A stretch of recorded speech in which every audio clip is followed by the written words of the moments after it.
Pinasinayaan ng bagong bahay-sambahan ng Iglesia ni Cristo sa bulubunduking bahagi ng Simlong, Batangas. May report si Gads Rodelas.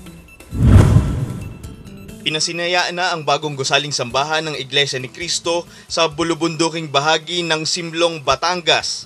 Isang nasabing konkretong gusali sa mga libu-libong bahay-sambahan na naipatayo ng Iglesia ni Cristo. Maaga pa lamang ay nagtungo na ang mga miyembro ng Iglesia ni Cristo sa nasabing bahay-sambahan o kapilya dahil na rin sa kasabikang dumalo sa ginanap na pagtitipon. Nagkakaisang damdamin ng mga kapatid sa nasabing lokal kung saan nag-uumapaw ang pagpapasalamat sa Panginoong Diyos at sa pamamahala ng Iglesia ni Cristo dahil sa pagkakaroon at pagkakaloob sa kanila ng bagong sambahan. Lubos ang kanilang kagalakan at nangangakong mamahalin at ipagmamalasakit ang kanilang bagong gusaling sambahan. Katuwang naman ang grupong SCAN International Batangas Chapter sa pagpapanatili ng kaayusan at seguridad sa nasabing pagtitipon. Ang Simlong ay isang maliit na barangay na nasa bulubunduking lugar na sakop ng Batangas City na tinaguriang Little Baguio at binubuo ng humigit kumulang 4,000 mamamayan.